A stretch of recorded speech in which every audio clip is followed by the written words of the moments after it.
है कि मैं जरांगे पाटिल को भी हमारी तरफ से उनको समर्थन करूंगा। जी जी जी, जरांगे पाटिल, इनका आंदोलन वैलिड है।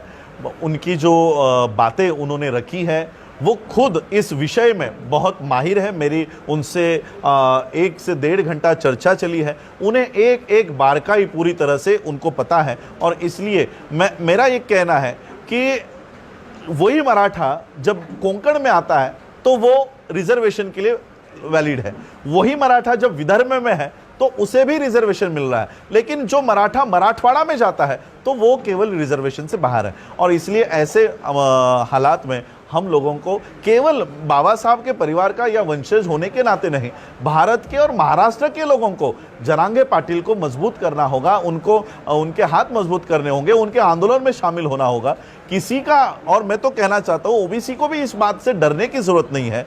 मैं तो कहता हूँ कि एक इस देश में कास्ट वाइज सेंसस के लिए गवर्नमेंट ने पहल करनी चाहिए। अगर गवर्नमेंट भारत सरकार नहीं कर रही तो महाराष्ट्र में कास्ट वाइज सेंसस होना चाहिए। जो इन ओबीसी को डर है कि हमारा रिप्रेजेंटेशन कम हो जाएगा, ये किसी का रिप्रेजेंटेशन कम नहीं होगा, बल्कि ओबीसी को भी पता चल जाएगा कि उनका रिप्रेजेंटेशन खा कौन रहा है, एससी का रिप्रेजेंटेशन खा कौन रहा है, हमारे रिजर्व सीट्स पर कौन सबसे ज्यादा ये रिप्रेजेंट कर रहे हैं। 3.5% के लोग आज 51% सीट्स पर, चाहे वो एडमिनिस्ट्रेशन हो, चाहे वो पॉलिटिक्स हो, चाहे वो आपकी न्यायपालिका हो, चाहे वो किसी भी स्तंभ पर, वो सारे के सारे काबिज हो चुके हैं। और इसलिए कास्ट वाइज सेंसस इस सारे प्रॉब्लम का सॉल्यूशन हो सकता है। भारत सरकार नहीं कर रही है तो महाराष्ट्र ने, मेरे ख्याल से उन्होंने पिछले साल मराठा सर्वे शुरू किया था, उसका क्या रिजल्ट निकला पता नहीं, लेकिन हमारा हमेशा समर्थन